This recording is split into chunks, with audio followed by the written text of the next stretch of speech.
Decía que es una experiencia de transmitir en directo el psicoanálisis de un continente al otro a través de esta videoconferencia, como si hubiera un puente en el espacio que liga México y París.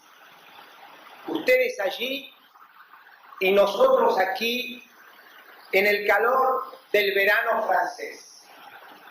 Quiero contarles que conozco la Ciudad de México y guardo un hermoso recuerdo de vuestra hospitalidad y de nuestros intercambios, que me mostraron el excelente nivel de formación de los colegas mexicanos. Quiero contarles también que el lugar desde el que les hablo está situado a pocos metros de uno de los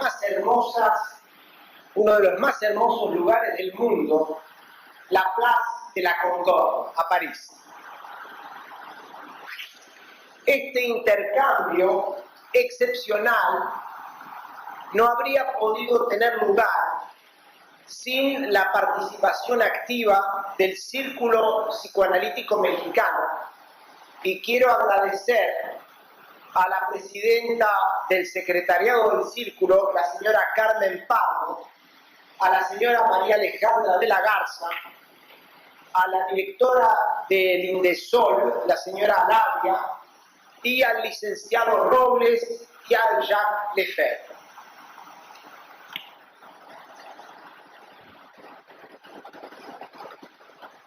El título de mi conferencia es ¿Cómo trabaja un psicoanalista hoy en el año 2003? Respondamos rápidamente. Un psicoanalista trabaja con su inconsciente. Pero ¿cómo trabaja? Quiero decir, ¿qué pasa en el psiquismo del psicoanalista cuando éste escucha a su paciente? Esta mañana quisiera aportar el testimonio de mi experiencia de analista, tal como la vivo hoy día, y formular de la manera más clara lo esencial de lo que acontece en mi actividad psíquica cuando concentrado escucho a mi paciente. Nuestra pregunta será no tanto cómo trabaja un psicoanalista, sino más bien cómo trabaja mentalmente un psicoanalista. Con esta pregunta me dirijo directamente a los numerosos colegas allí presentes que se ven confrontados diariamente en su práctica con los problemas de la escucha y de la interpretación. Me dirijo también a los que no son psicoanalistas. Para ellos, para los que no practican el psicoanálisis o que no lo conocen, quisiera que este encuentro fuera la ocasión, en el momento del debate, de formular las preguntas que habitualmente se pueden hacer sobre la profesión de psicoanalista y sobre el psicoanálisis en general. Vamos a proceder de la manera siguiente. Les presentaré mi conferencia, que durará unos 50 minutos, y luego tendremos tiempo para que ustedes puedan formular sus preguntas. Le doy mucha importancia a ese momento del debate.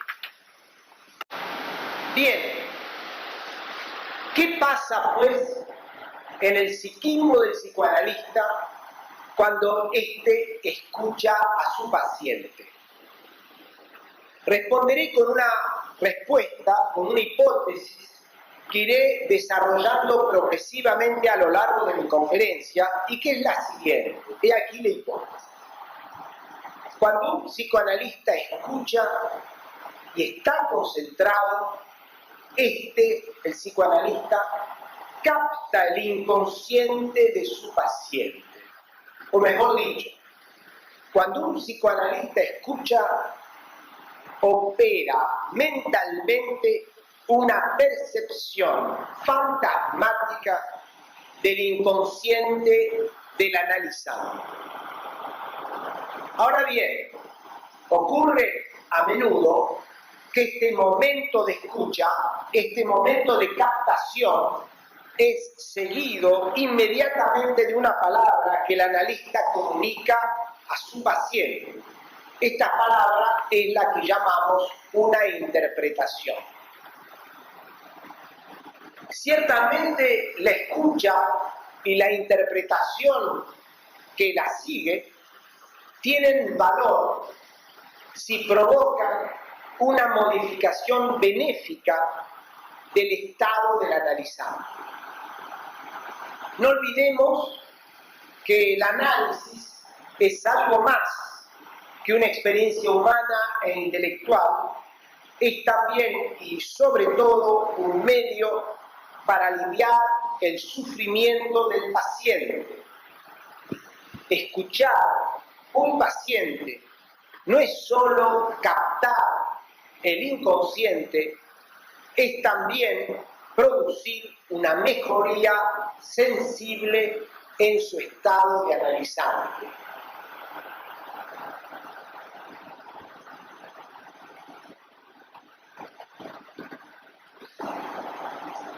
Dividiré mi conferencia en dos partes. En la primera estudiaré el trabajo psíquico, la actividad psíquica del psicoanalista mientras escucha. En la segunda parte ilustraré mis reflexiones con un breve ejemplo clínico extraído de mi práctica y que he intitulado El caso del hombre de negro. Ustedes vieron que he utilizado la palabra escucha, pero quisiera justificar su empleo. Quisiera recordar la distinción entre el verbo entender y el verbo escuchar. Entender es la actividad auditiva de un oído que capta los sonidos exteriores que lo estimulan o las voces que lo llaman. Entender es también la actividad intelectual de nuestro pensamiento que atribuye una significación a las palabras oídas.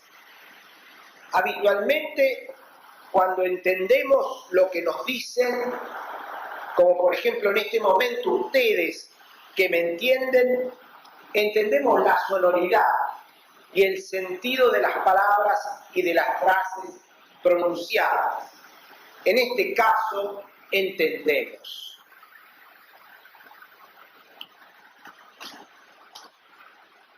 Pero cuando escuchamos, se trata totalmente de otra cosa. Cuando escuchamos, no entendemos nada. Cuando escuchamos, nos instalamos más allá de los sonidos y del sentido. Nos instalamos en una trascendencia del sentido. Pero entonces, ¿qué es escuchar? ¿Cuándo y cómo escuchamos? Para responder, tomemos precisamente el ejemplo de la escucha del psicoanalista y tratemos de describir lo más finamente posible las fluctuaciones del inconsciente del terapeuta cuando está concentrado y el paciente le habla. A este fin voy a proponerles un artificio de exposición que les permitirá ver, como en una película, el trabajo mental del analista.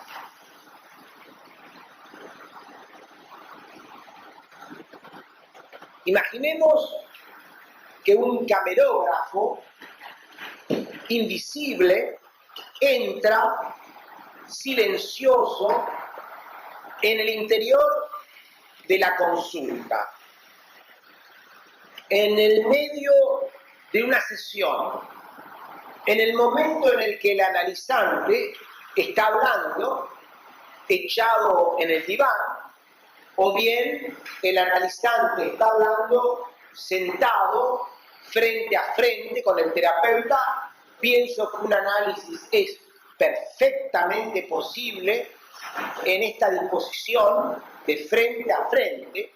De eso hablaremos luego en el debate. Entonces, digamos, el camarógrafo entra silencioso y observa que el analizante está recostado en el diván o bien sentado en frente del terapeuta. Digamos que el analizante puede ser también un niño que está sentado en la mesa de juego, que habla o que dibuja. Dirijamos ahora la cámara, nuestra mirada, saquémosla del paciente, corrámosla y fijemos lo que pasa en la cabeza, en el espíritu, en el psiquismo del analista. El analista está en ese momento, en un momento muy particular. Está en el momento en que va a decir algo. No dijo nada todavía, pero está por hablar. Está en silencio, pero el silencio que precede el momento en que va a intervenir. Focalicemos bien ahora toda la luz del proyector en el psiquismo del terapeuta para visualizar, poner en imágenes el proceso mental interior que ha precedido todo el tiempo, todo este instante que es el punto en que va a hablar. Este momento en el que la interpretación es inminente, corresponde, este momento en que va a hablar, corresponde a una de las etapas de un proceso que yo llamo proceso de la escucha analítica. Así, la escucha no es un hecho puntual como habitualmente lo pensamos. No es yo te escucho, no.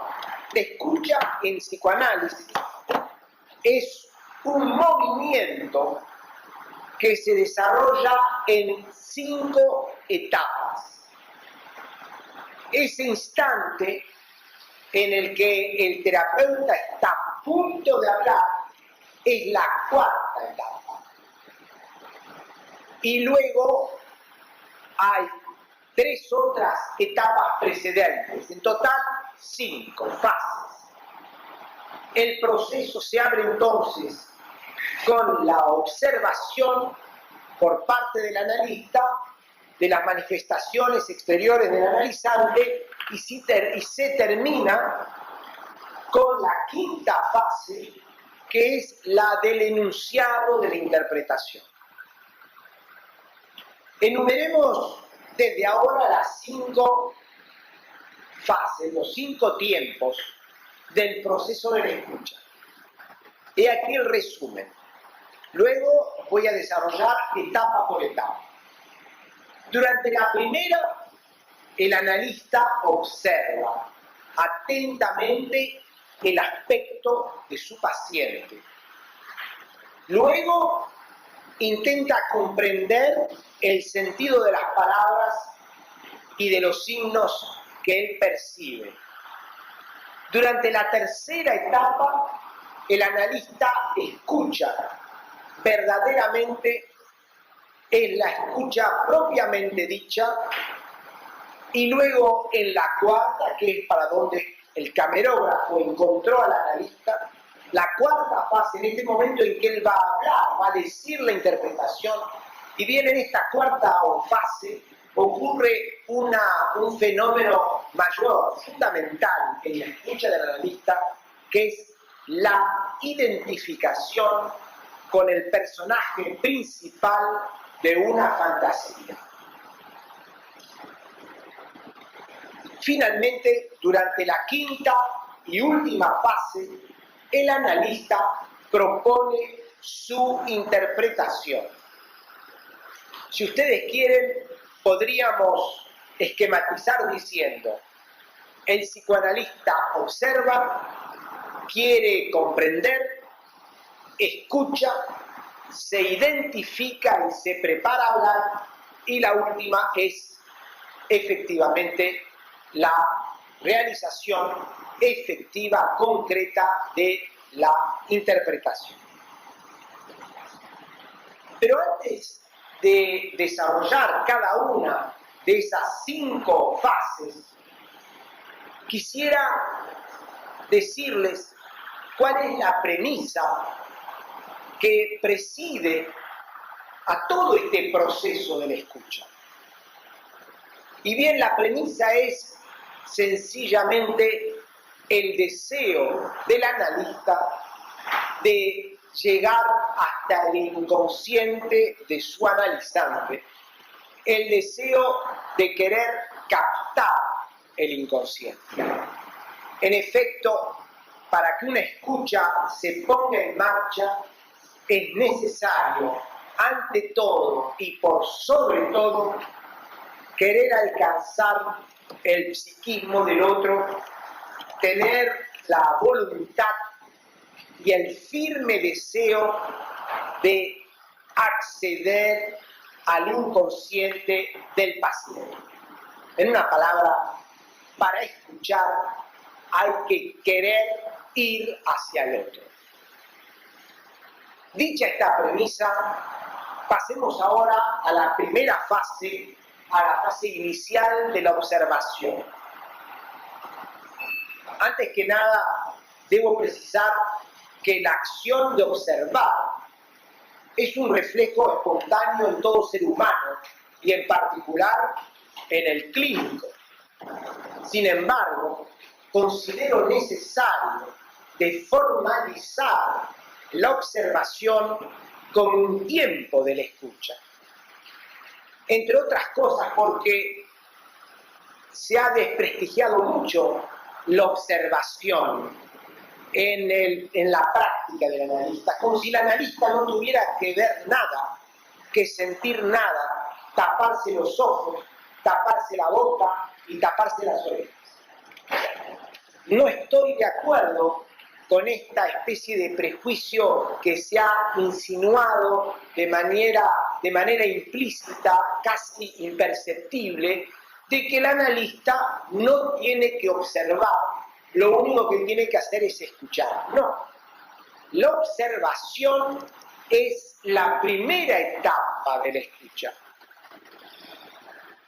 El analista, sentado en su sillón y animado por la voluntad de establecer un puente, una pasarela que le permita llegar a la orilla del inconsciente del otro, el analista observa el comportamiento gestual del paciente si está sentado frente a frente y trata de entender el sentido de las palabras que recibe. Cuando se trata de un niño sentado a la mesa de juego, un analizante frente a frente, como acabo de decir, el terapeuta está atento a la mínima expresión del rostro, expresiones distraídas de la parte del otro.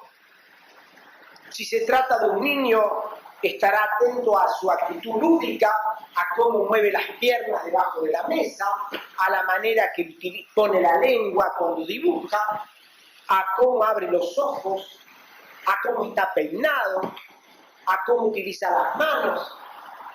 Un buen analista es un buen observador. Y con frecuencia me suele dar aún una especial atención a los objetos, paquetes, carteras, bolsos que el paciente trae a la sesión.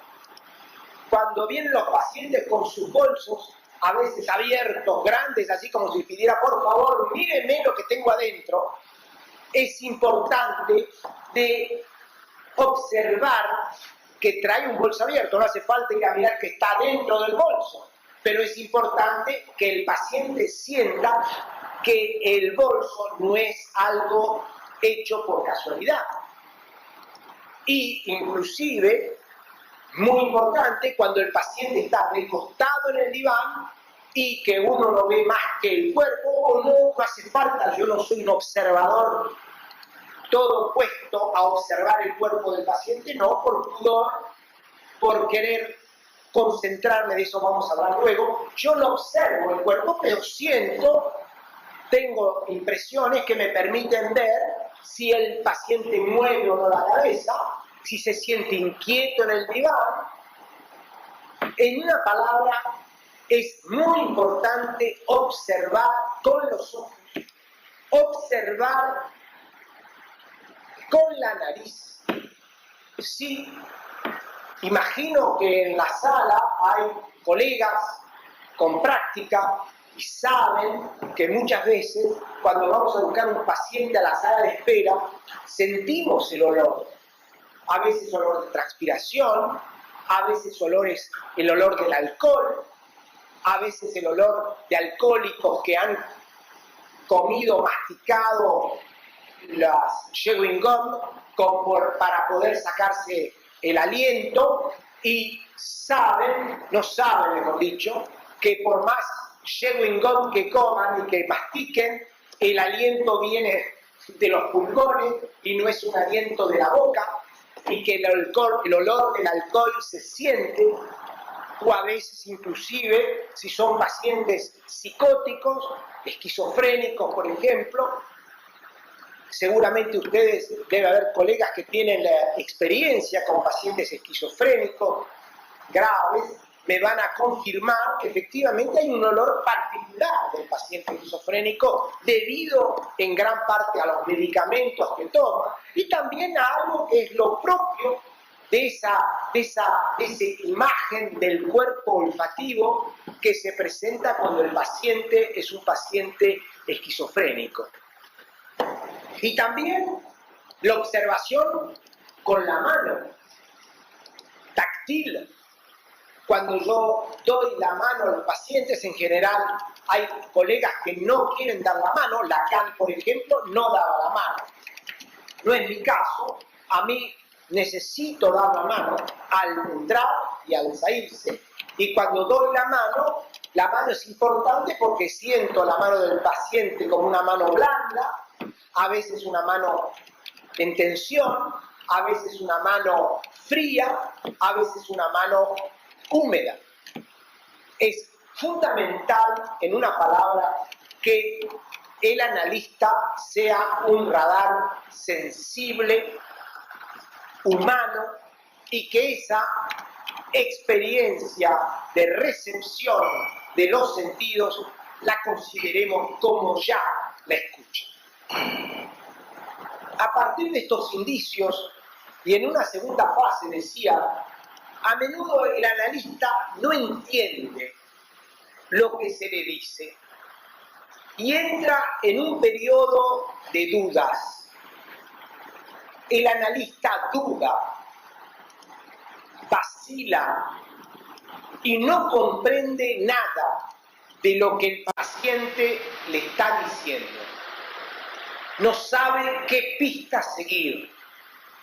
Esta fase, esta etapa de avanzar a tientas y en la oscuridad precede y prepara el momento de la escucha propiamente dicha y más allá el momento en el que el analista propondrá finalmente su interpretación. Ocurre ahora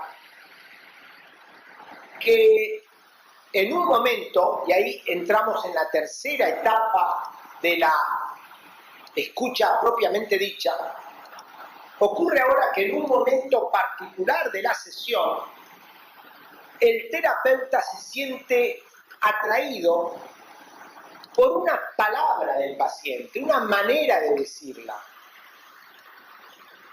o por un dibujo si es un niño, o por una idea si es una frase,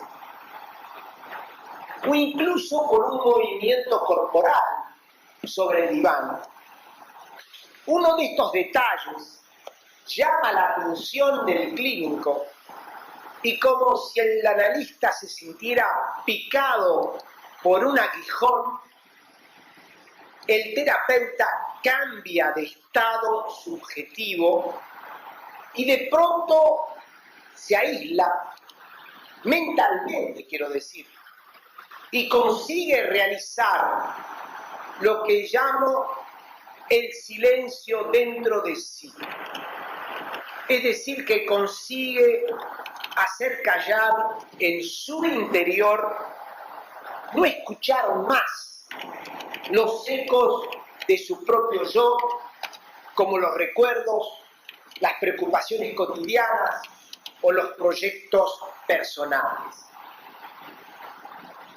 Entramos así en el tercer tiempo del proceso de la escucha, en la tercera fase en la que quisiera detenerme largamente, pues que es aquí cuando el analista se instala en un estado de escucha profundo y se prepara a recibir lo que surgirá dentro de sí en el espacio de su silencio interior.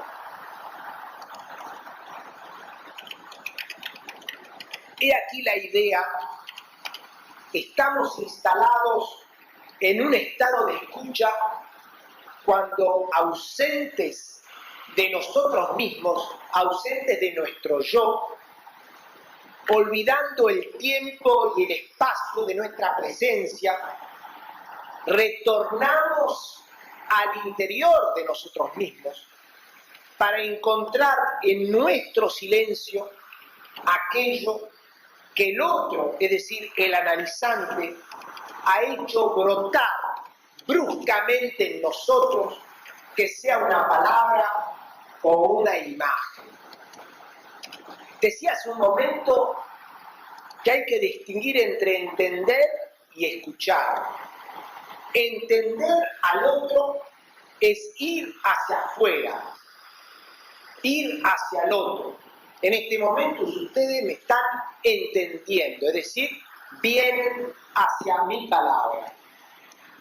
Escuchar al otro es, al contrario, ir hacia adentro, hacia nosotros mismos, para encontrar en el interior de nosotros el inconsciente del otro. Esta distinción para mí es quizás el elemento más importante de mi conferencia y les pido que la mantengan.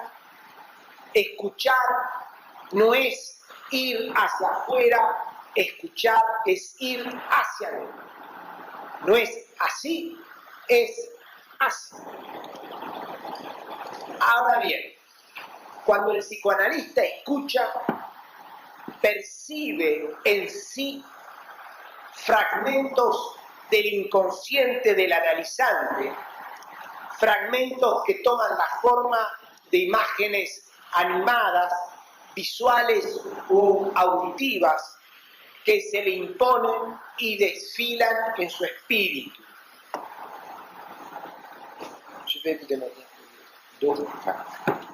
En este momento de la escucha, en el que el psicoanalista invagina su ser,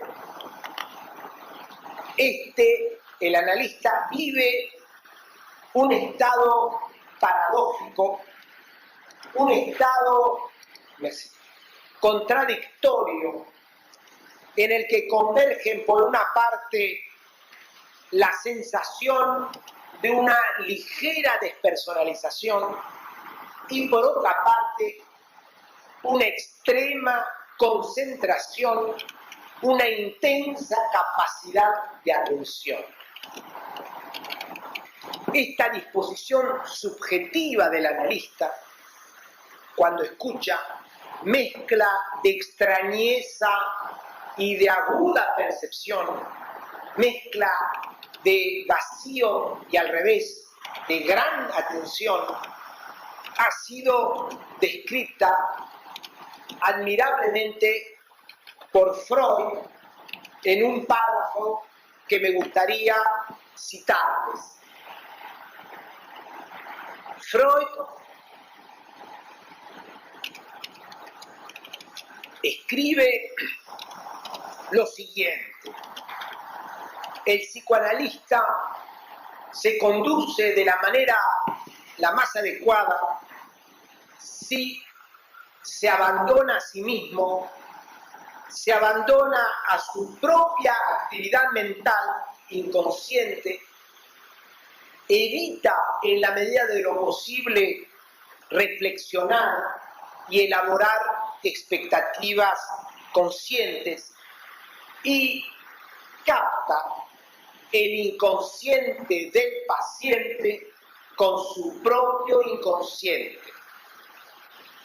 Me gustaría repetir esta citación porque ella es para mí una fuente permanente de inspiración en mi trabajo clínico y en mi trabajo teórico.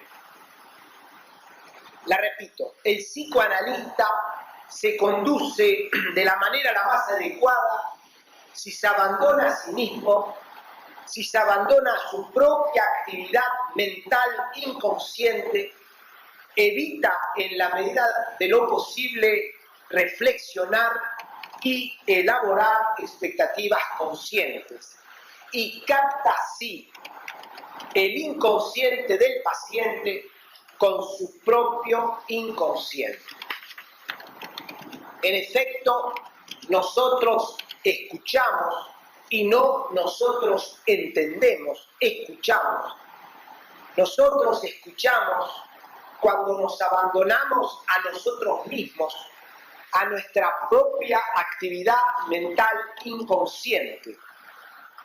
Escuchamos cuando todas nuestras fuerzas están concentradas en un movimiento de retorno hacia nosotros mismos, como para vaciarnos, vaciar nuestro yo y buscar en ese lugar, en ese silencio, la presencia del inconsciente del otro. En esta disposición subjetiva de gran apertura, el analista, infinitamente despierto, ve surgir en él la ficción de un ser imaginario, muy diferente de aquel que está allí, su paciente, presente en la realidad de la sesión. Cuando el paciente que está presente en la sesión es un adulto, y cuando el analista se encuentra en este estado de escucha concentrada, en esta tercera fase, en este movimiento de imaginación, de repliegue hacia adentro, y aparece una ficción, pues bien, esta ficción es un ser imaginario que adopta con frecuencia la figura de un niño o de un adolescente extraviado, encerrado en su mundo.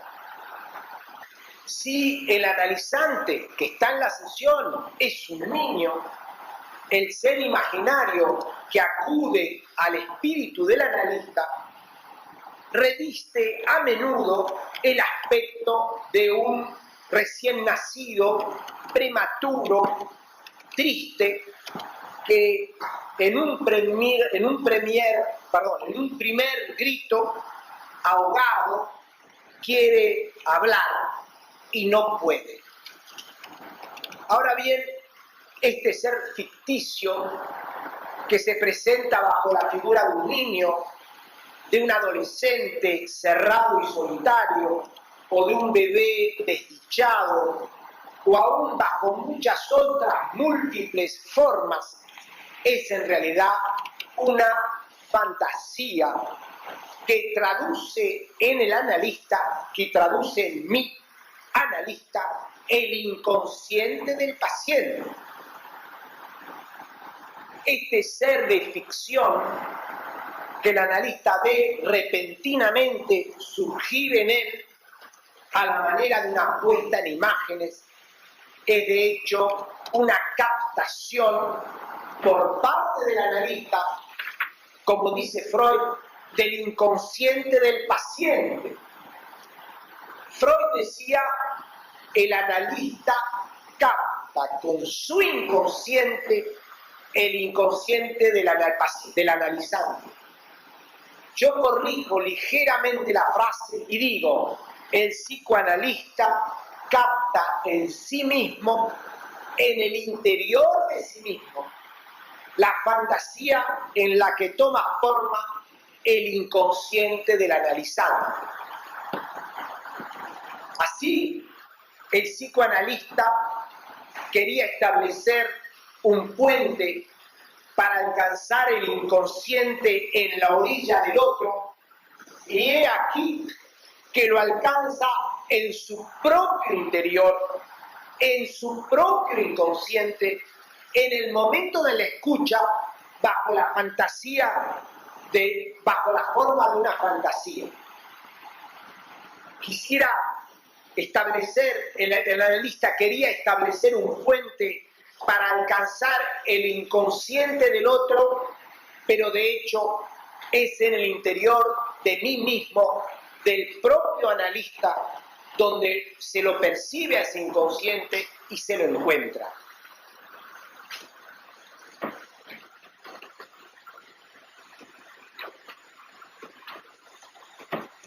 Dicho esto, oigo ya, imagino, una probable pregunta que me puedan hacer a este momento de la conferencia. Me podrían decir, esta fantasía que usted dice percibida por el analista, ¿es una expresión del inconsciente del analizante? ¿No sería más bien una ilusión personal del analista? ¿Cómo saber? ¿Cómo sabe usted? ¿Cómo un analista puede saber si la fantasía que él percibe es la proyección de nuestro analizante o al contrario es la expresión de nuestros sentimientos personales, de nuestros recuerdos o de nuestra historia? Sin duda alguna, recuerdos, sentimientos e historia nuestros están presentes en la sesión, por supuesto, como está también nuestro cuerpo, vivo y real, e incluso está también presente nuestro saber teórico. Todo eso está presente, pero todo eso que podríamos llamar el yo del analista es una base indispensable para la escucha, pero todo ese yo no forma parte de la escucha propiamente dicha. El analista no escucha con su yo, el analista escucha con su inconsciente. Ahora bien, volvamos a la pregunta. ¿Qué es lo que nos indica? ¿Cómo saber si la fantasía percibida por el analista es una proyección del inconsciente del analizante en el analista o es una creación yoica del propio yo del analista?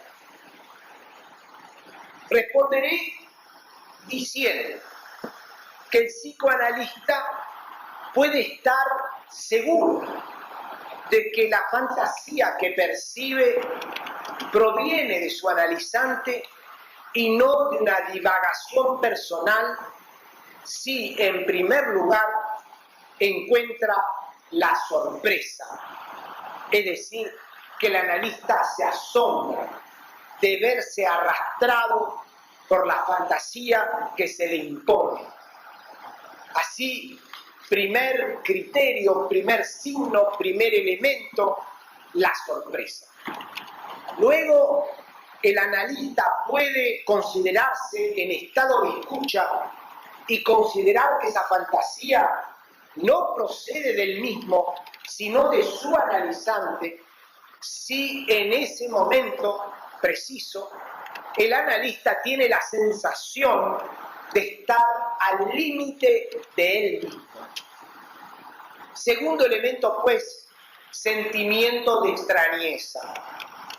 Y finalmente puede decirse que esa fantasía no nace de él, sino de su analizante, si al comunicar verbalmente dicha fantasía al paciente, el paciente responde con un silencio, no con cualquier silencio, sino con un silencio denso y compacto.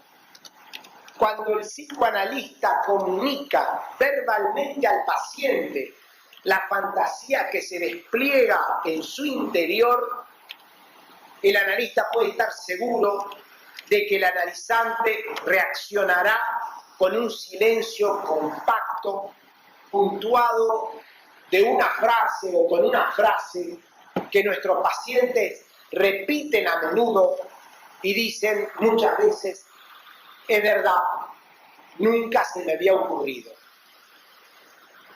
Tercer elemento, entonces, el silencio condensado del paciente en respuesta a la intervención del psicoanalista.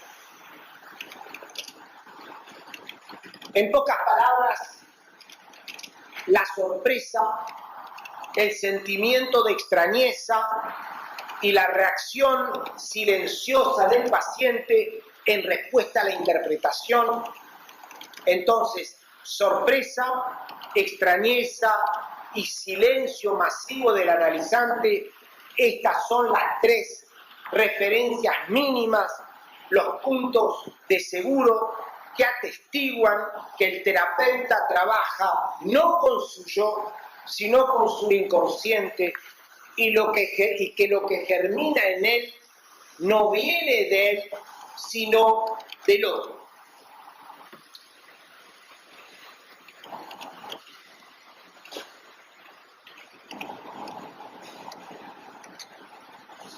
Pasemos ahora a la cuarta fase del proceso de la escucha. ¿Qué sucede en este momento? Sin dejar de estar en comunicación con el paciente de la sesión, por ejemplo, con el niño que habla y dibuja, yo estoy sentado en mi sillón, está la mesa de juego, el niño enfrente, el niño dibuja, a veces le puedo hacer una pregunta sobre el dibujo, sin dejar de estar en comunicación, cruzar las palabras con el pequeño paciente y observar la actividad del niño, al mismo tiempo, en silencio, como si nada pasara, el psicoanalista se instala repentinamente y mentalmente en la fantasía que percibe. Es decir, ¿qué quiere decir se instala en la fantasía? Quiere decir que el analista se identifica en silencio con el ser imaginario de la fantasía que él está percibiendo. Identificarse significa lo siguiente: el psicoanalista siente no lo que siente el pequeño paciente que tiene enfrente, sino lo que sentiría ese otro niño, el de la fantasía, que desfila en su espíritu. Quisiera ser preciso, para mí es muy importante que esto sea claro, hay mucha confusión sobre el concepto de identificación. Yo no me identifico con aquello que el paciente vive, siente o experimenta. No. Yo me identifico con lo que yo creo que siente y experimenta el ser fantasmático que aparece en mi cabeza. Y esto es algo totalmente diferente. Yo puedo estar enfrente de una paciente, o puedo tener una paciente acostada, mendigante, acostada, deprimida, que llora, triste, y una cosa sería sentir la tristeza del paciente, estar triste como él, compartir la tristeza. A veces lo hacemos, hay que tener cuidado en ese caso de la compasión, pero lo hacemos. Vivimos, sentimos lo que puede sentir una mujer, por ejemplo, que está triste porque de pronto, viuda, los hijos o el hijo mayor se va de la casa. O alguien más simple todavía, pero más tan doloroso también, alguien que ha perdido un animal querido, un perro. Yo puedo sentir la tristeza, pero la identificación no es con la tristeza del paciente triste. La identificación es con el personaje imaginario, fictivo, fantasmático que aparece en mi cabeza y que al contrario no vive la tristeza. Puede estar viviendo el odio, puede estar viviendo el resentimiento, puede estar viviendo la cólera, porque detrás de la tristeza que yo escucho, detrás de la tristeza que se manifiesta, está el odio. Y muchas veces yo escucho la tristeza, pero percibo el odio. Y lo que el analista tiene que hacer no es identificarse con el otro triste, es identificarse con el otro fantasmático del paciente, que es un sujeto que está con rabia de haber perdido, que está con rabia, por ejemplo, que puede tener el odio de aquel que no quiere vivir esta nueva situación de pérdida. Dicho esto, es allí lo que cuenta es que en esta cuarta etapa del proceso de escucha, el analista se identifica con ese personaje fantasmático. Es allí donde puedo decir que en esta cuarta etapa el analista tiene un comportamiento disociado en dos posiciones muy distintas y simultáneas. Una presencia activa en la realidad palpable de la sesión. El analista observa, comprende, habla, y otra silenciosa, casi como escondida, que es en la realidad silenciosa en la que despliega la fantasía. El analista asegura así dos funciones diferentes y paralelas. Es al mismo tiempo un interlocutor dirigido hacia el exterior, atento al comportamiento manifiesto del paciente, y es al mismo tiempo, simultáneamente, paralelamente, un receptor inconsciente que vibra y siente en el silencio de la escucha lo que hubiera sentido o lo que siente el niño fantasmático percibido. El psicoanalista se encuentra entonces desdoblado y puede ocurrir lo siguiente: sin interrumpir en ningún momento el intercambio exterior con el niño de la sesión, pongamos que sea el niño, o con el paciente echado en el diván, o con el paciente frente a frente, es decir, sin alterar en nada la comunicación exterior, la atención hacia el exterior. El analista hace trabajar interiormente su vivencia y da vida al personaje ficticio, pone en movimiento las imágenes percibidas y espontáneamente ve surgir en él nuevas secuencias fantasmáticas. Ayudado por su saber clínico, es necesario que para hacer esta escucha, para estar dispuesto a esta escucha, es necesario, y lo digo siempre a mis alumnos, que sea un excelente clínico, con una muy buena formación teórica, que esté empapado de todo lo que ha aprendido de su analizante desde el principio de la cura y que esté atento a la actividad del paciente en la sesión. Es decir, que toda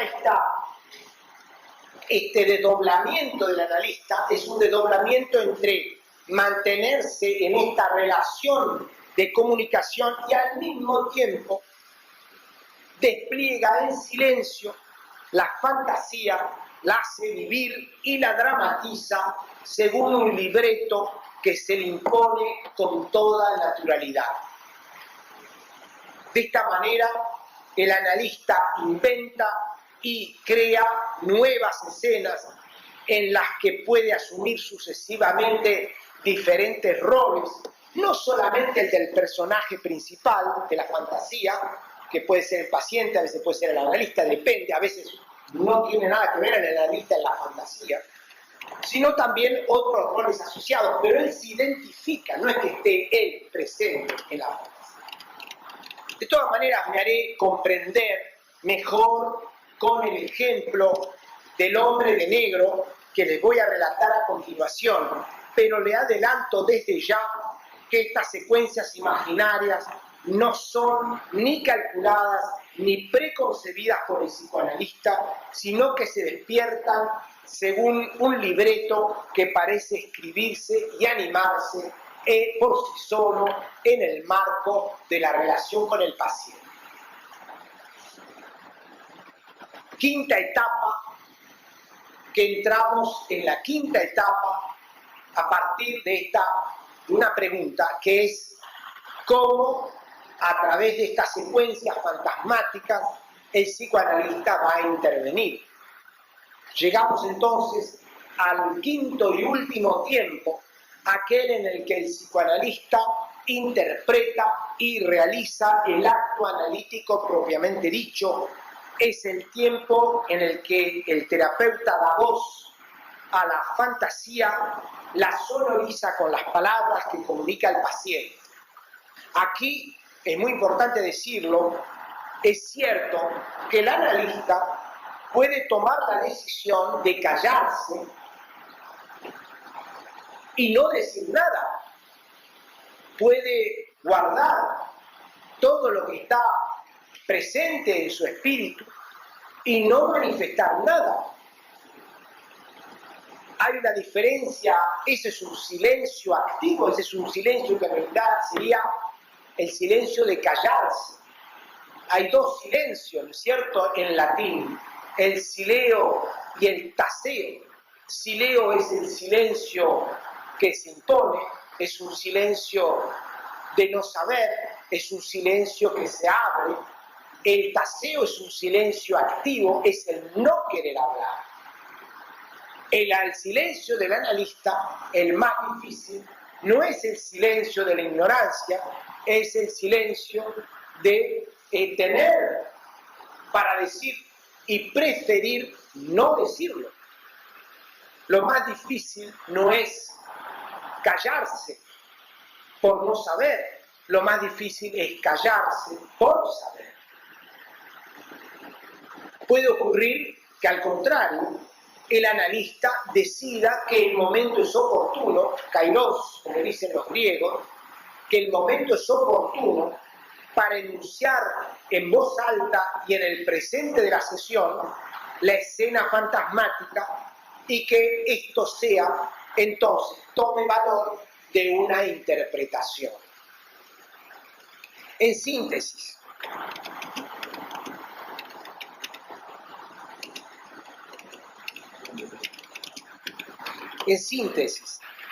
si debiéramos resumir lo esencial del proceso de la escucha en una sola frase, haríamos hablar al inconsciente del psicoanalista, Y es una imagen, nos diría,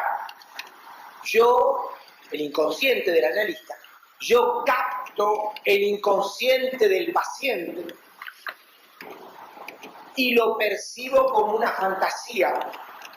Luego me sumerjo en esa fantasía, la hago revivir, la dramatizo y la traduzco finalmente en un corto relato que comunico al analista.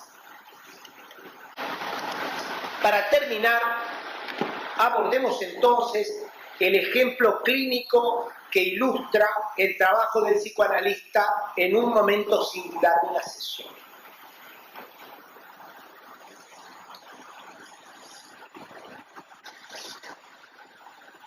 El analizante, un joven de 26 años, presenta la extraña particularidad de vestirse de negro. Desde los primeros días es un paciente que yo no veo más actualmente, desde hace algunos años, y que tuve en análisis durante aproximadamente unos 3 años y medio. Desde los primeros días lleva sin fallar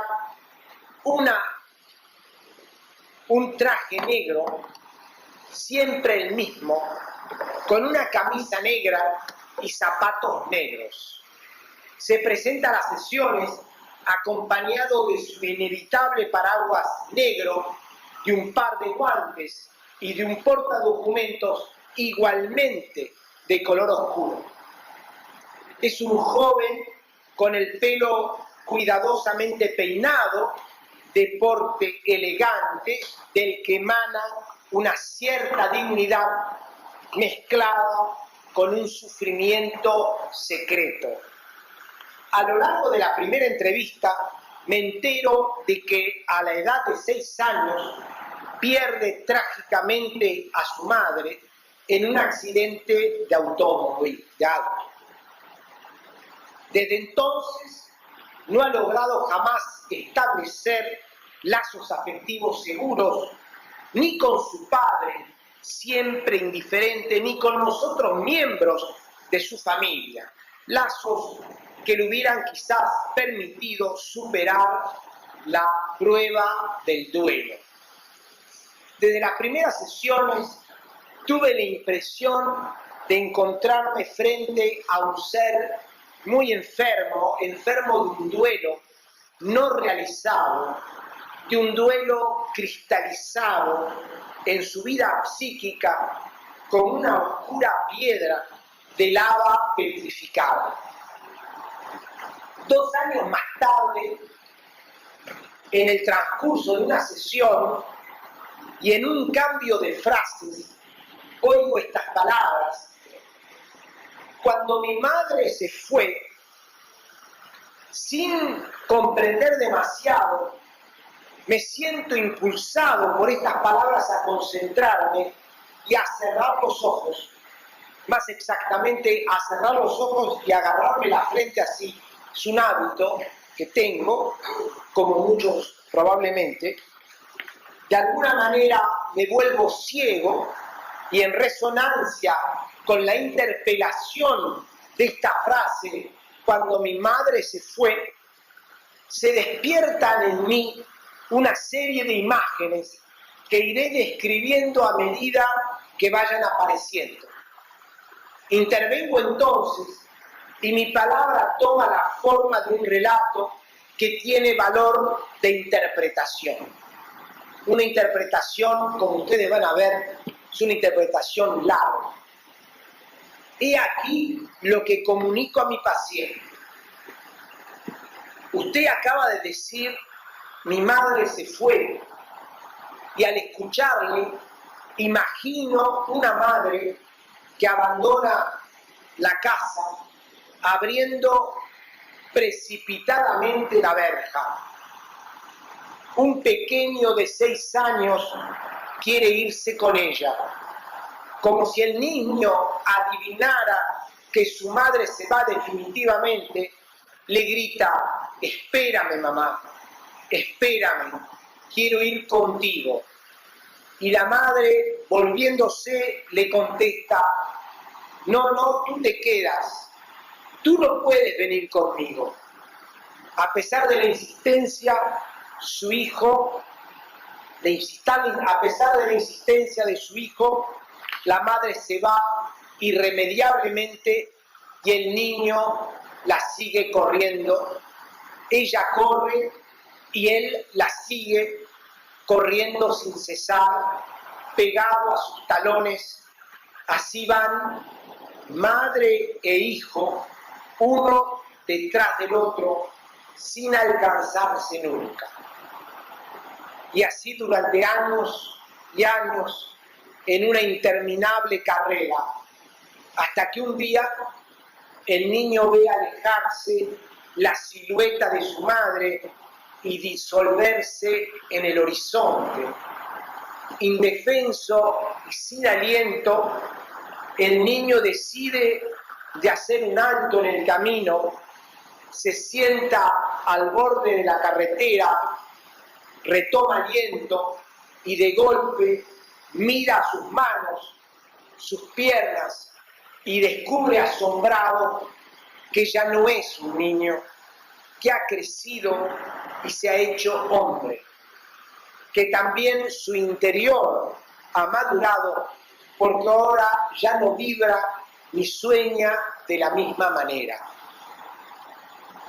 Después de estas palabras, hago una pausa en mi intervención y dirigiéndome más directamente al paciente, añado, usted ve ese momento de pausa en el camino, cuando el niño se sienta en el borde de la ruta en que usted se reconoce como si fuera otro. Ese es el momento del análisis que estamos haciendo aquí. Este es el trabajo, que es nuestro trabajo de análisis.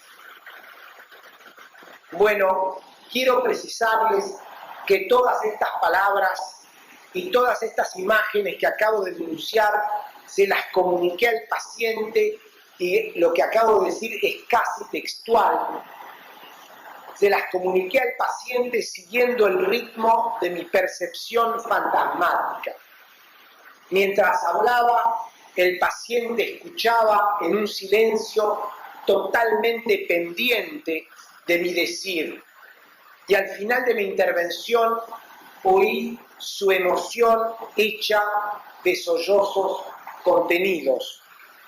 Yo mismo, al hablar, me sentía empujado, no solamente por la fuerza del movimiento de las imágenes y por la vivacidad de mi identificación con el niño, sino empujado también por la palabra que llegaba a mí y me desbordaba.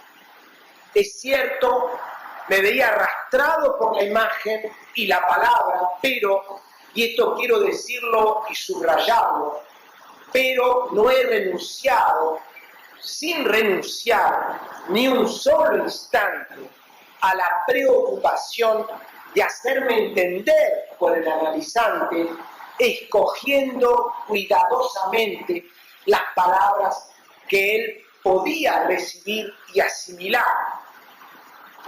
¿Qué quiero decir con esta precisión? Quiero decir que el estado de escucha de un analista no es un estado segundo en el que el terapeuta está como ausente. Al contrario, estoy en contra de la idea según la cual el analista interpreta correctamente cuando se encuentra flotando y desatento. De ninguna manera se encuentra desatento, al revés, el analista está disociado, dividido, desdoblado, lo cual es muy diferente. Insisto, la escucha no es de ninguna manera un estado de vacío y de gran permeabilidad. La escucha es cierto un estado de vacío del yo, pero es también de una alerta y de una concentración máxima y de una fina lucidez. Bueno, he llegado ha llegado el momento de concluir mi conferencia, he querido mostrar que las fuerzas que trabajan en el analizante, esas mismas fuerzas las sentimos en nosotros mismos, sea cual fuere la esencia íntima de lo que es el inconsciente y de lo que éste hace, nosotros, los analistas, formamos parte de él. Digámoslo así, el analista forma parte del inconsciente. En el momento de la escucha, descendamos al interior de nosotros mismos e instalémonos en el silencio en nuestro interior. Cuanto más hondo sea el punto al que hayamos descendido, tanto más fuerte será el empujón que nos impulse a la superficie y a la palabra interpretativa. La escucha del psicoanalista es ese impacto, el psicoanálisis es esta fuerza. Muchas gracias.